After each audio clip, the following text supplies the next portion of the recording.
Hello, I'm Dr. Mark Holachak, and I'd like to introduce you to something a little bit different for those of you who are more philosophically inclined today. It's a talk titled Why Jefferson Was a Ciceronian Stoic and Not an Epicurean. Hope you'll enjoy. In a much cited letter to William Short in 1819, Thomas Jefferson writes, I consider the genuine, not the imputed doctrines of Epicurus as containing everything rational in moral philosophy which Greece and Rome have left us. Epictetus, a Stoic, has given us what was good of the Stoics, all beyond of their dogmas being hypocrisy and grimace. To John Adams in 1816, Jefferson rejects Stoic ethics. The perfection of the moral character is not in stoical apathy, so hypocritically vaunted, and so untruly too, because impossible, but in a just equilibrium of all the passions. Now, such passages are customarily cited in the secondary literature as evidence of Jefferson's avowal of Epicurean ethics and disavowal of Stoicism. I'll give you a brief sample of that, and that seems to be the received view. Gilbert Chenard, in his estimable work, The Literary Bible of Thomas Jefferson, notes that early in Jefferson's life there was a heavy influence of Stoicism that gets transferred to moral allegiance to Epicurus in his later years. Carl Lehman, in his book Thomas Jefferson, acknowledges some influence of the Stoics on Jefferson, but says he could accept only the ancient philosophical system of Epicurus. Adds he, in general, he adhered to the Epicurean ethical creed. Harold Hillenbrand, in The Unfinished Revolution, concedes that Jefferson was attracted to Cicero's extreme stoicism, but adds Jefferson was too much drawn to lavishness, in other words, bound books, fine wines, and an elegant home to adopt stoicism. He says, Jefferson did not write as a Stoic who renounced all emotions and avoided social contact. Instead, he sympathized with the Epicureans who accepted the passions and then tried to moderate them. Andrew Burstein, in Jefferson in the Language of Friendship, a paper that he wrote, states that Jefferson, in his famous Head and Heart letter to Mira Cosway, is a philosopher of friendship, somewhat Socratic, and even more Epicurean. Unfortunately, he fails to amplify. Darrell Hale, in a paper titled Thomas Jefferson, Sublime or Sublimated Philosopher, writes that analysis of Jefferson's architecture, readings, and writings shows him to be a genuine philosopher who, I quote, advanced a modern scientific and moral version of Epicureanism. Now, avowal of Epicureanism and disavowal of Stoicism notwithstanding, I argue that Jefferson was never an Epicurean and was always nearer to Stoicism than to any other ethical system. And that includes his own deterred version of the New Testament, where he gives an account of the teachings and the life of Jesus. Here are the main reasons. First, Jefferson's Epicurus comes from Pierre Gassendi's Syntagma. Jefferson, in his 1819 letter to Short, writes of inclusion of Epictetus, the Stoic, as well as Epicurus, to his about-to-be Life and Morals of Jesus. He writes, I have sometimes thought of translating Epictetus, the Stoic, for he has never been tolerably translated into English, by adding the genuine doctrines of Epicurus from the Syntagma of Gassendi and an abstract from the Evangelists of whatever has the stamp of the eloquence and fine imagination of Jesus. Now, I add that Gassendi's Syntagma does not include the genuine doctrines of Epicurus. It's an appropriation, it's a bastardization of Epicurus's doctrines to suit Gassendi's purposes, which are Christian and Stoical. So the problem is Jefferson, if he claims to be an Epicurean, he claims to be an Epicurean insofar as Gassendi gives us a good depiction of Epicurus, and Gassendi does not. Second, Jefferson and the Stoics acknowledge both cosmic and human nature. The Stoics hold that the study of nature, both human nature and the nature of the cosmos, indicates, through a discovery of its laws, the proper course of human action. Now, proper action is always action in accordance with nature. Inappropriate action is always action in discordance with nature. The same is true for Thomas Jefferson in an 1816 letter to John Adams. The chief difference is that for Stoics, right action is driven by reason, while for Jefferson it's determined non-rationally by one's moral sense faculty. One senses the right thing to do, there's no reason involved. Moreover, Jefferson's cosmos was framed stoically on a principle of benevolence, with events linked causally, the whole being well ordered and the quantity of pleasure and pain meted out on average to person.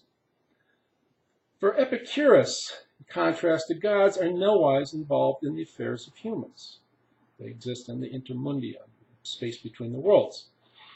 Thus, like the Stoics, Jefferson had a view of human nature conceptually distinguishable from cosmic nature, but in alignment with it, and that's completely Stoical.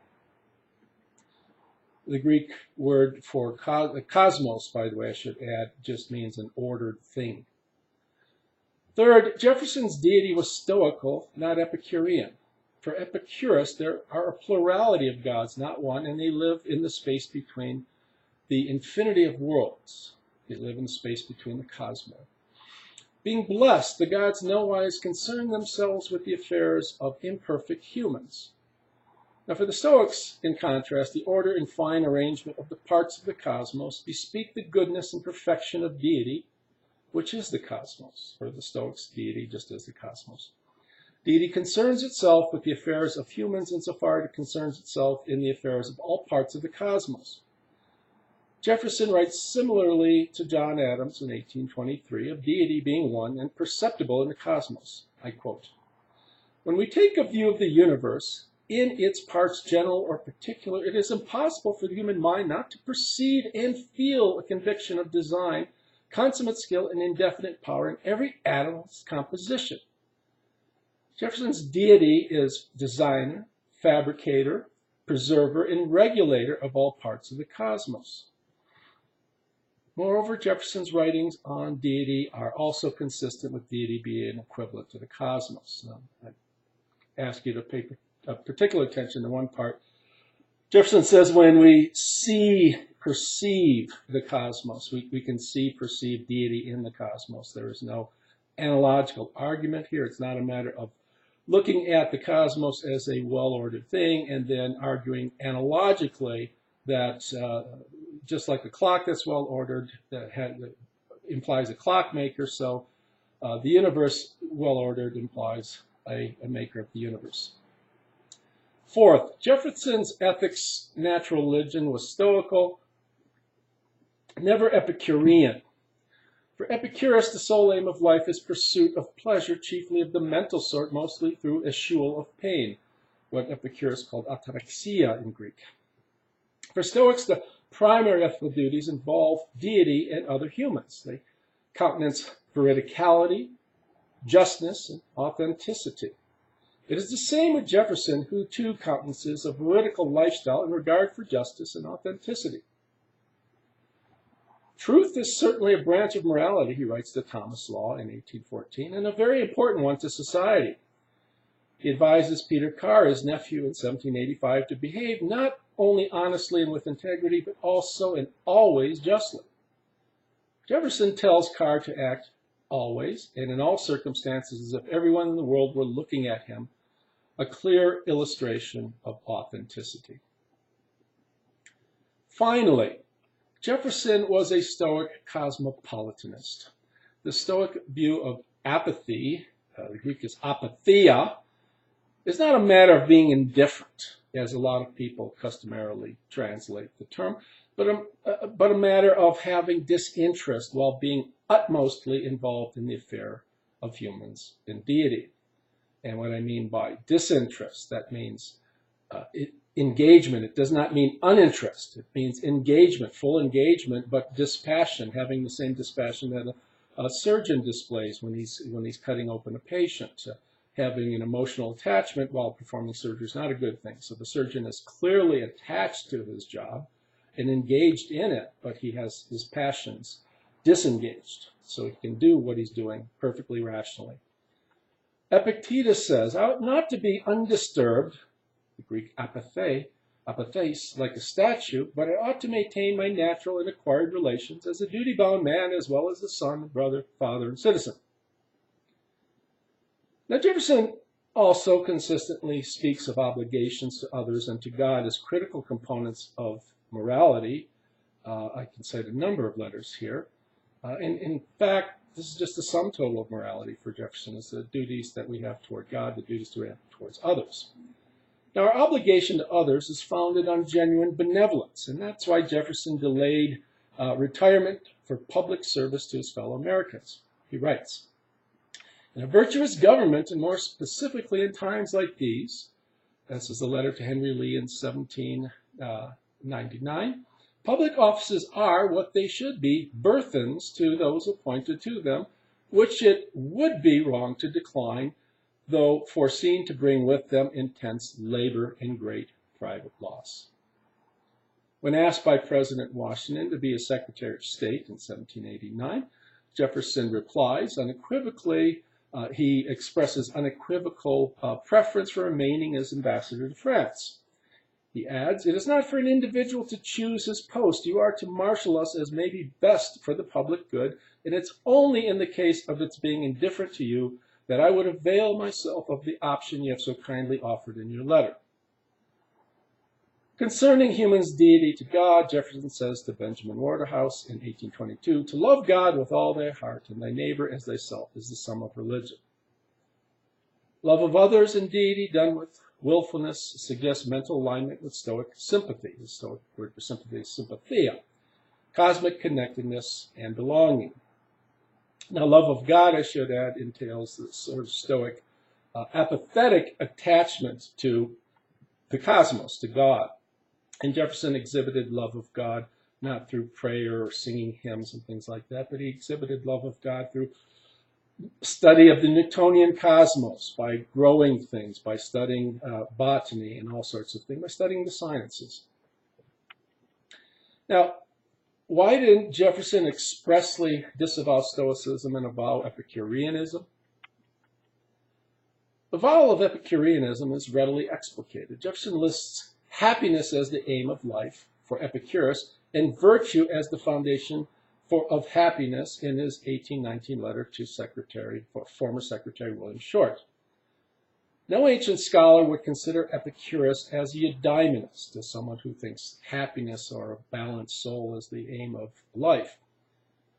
Moreover, virtue is important for Epicurus only insofar as it is conducive to pleasure through a shule of pain. This is Epicurus' view.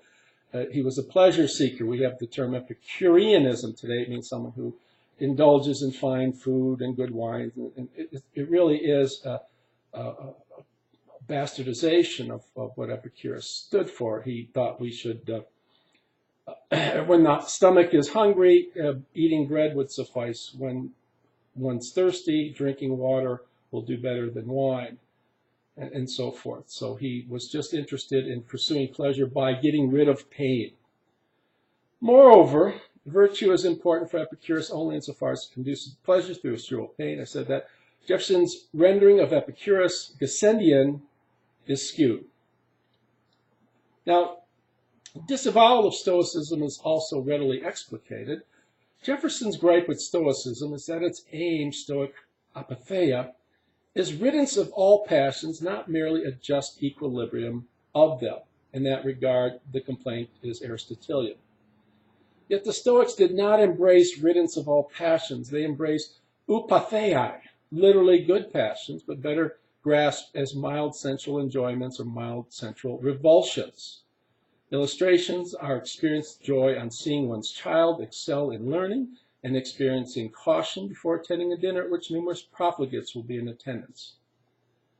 Either for a Stoic is a legitimate, in other words, a reason-found concern. Thus, Jefferson's belief in Stoic riddance of all passions is unfounded.